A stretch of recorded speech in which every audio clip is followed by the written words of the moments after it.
I'm Bob, and today I will talk a little bit of some concept I was working on a project I'm working on.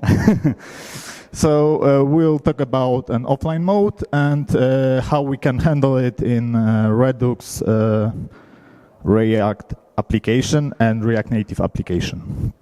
So as I said, I am Wojciech, and I work here with you. You can find me on the GitHub at TopUp. Okay, so today we'll talk about a little bit about offline. We will introduce Redux Persist.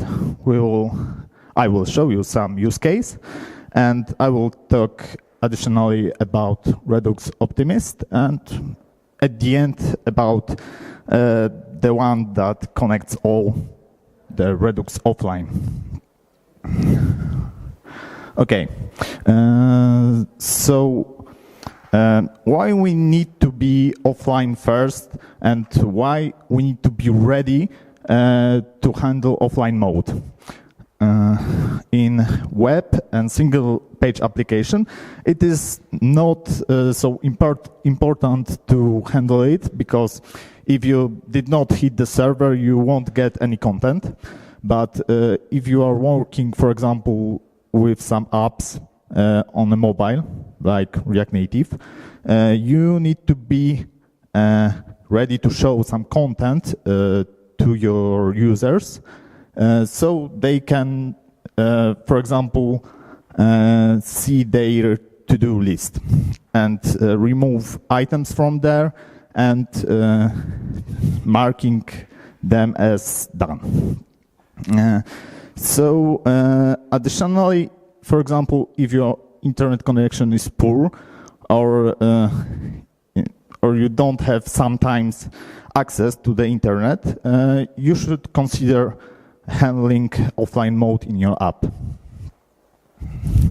Okay, so imagine the situation that you have an application, mobile application in React Native, and you open it. Yeah, you need to fetch some latest data from the server, you make some additional requests, and you want to be your app fast and efficient. But you get only this. You get only the loading screen, some spinners, and stuff like this.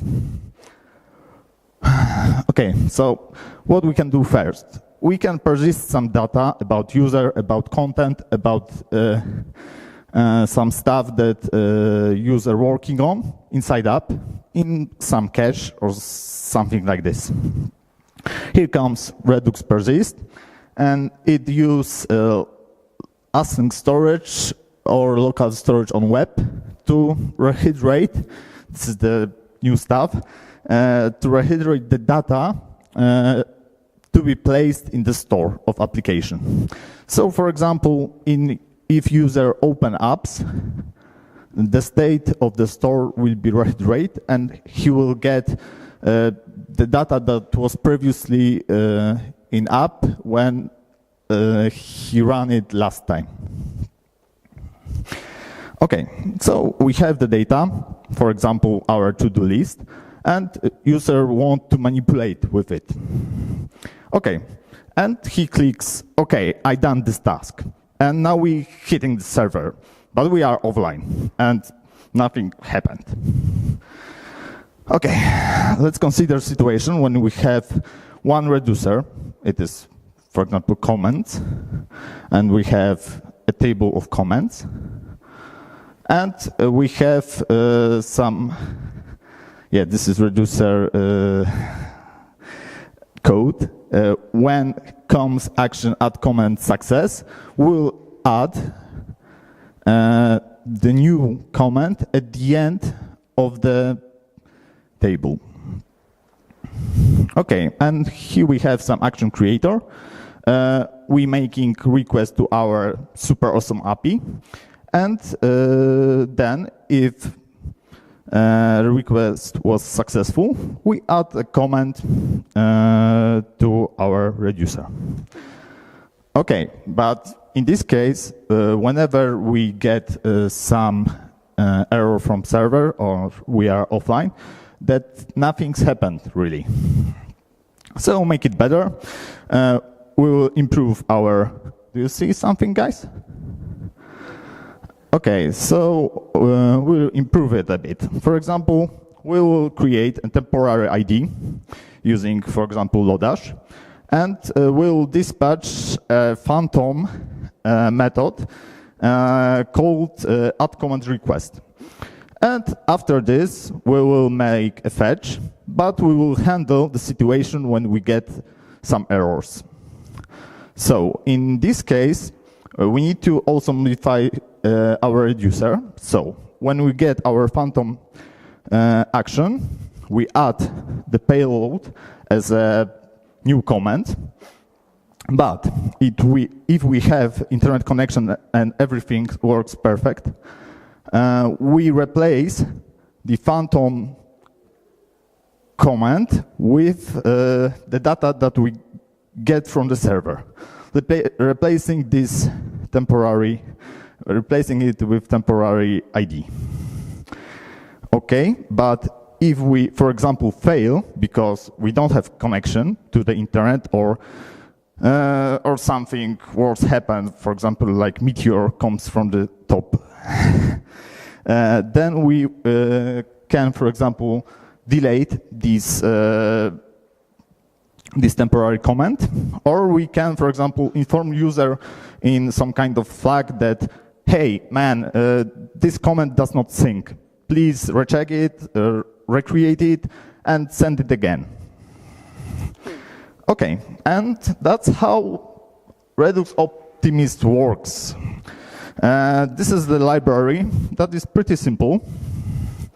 It requires you to write some additional middleware to handle actions like this, and you need to add to them additional field called Optimist that marks that these actions are some kind of transactions, and Redux Optimist can roll back the changes if, for example, something goes wrong.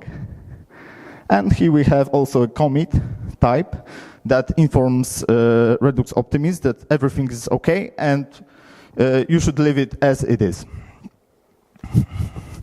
Okay, in this case, with Redux Optimist, we only handle add to do, so we don't have to handle the revert action, because I think it can be tricky, but Redux Optimist handle it.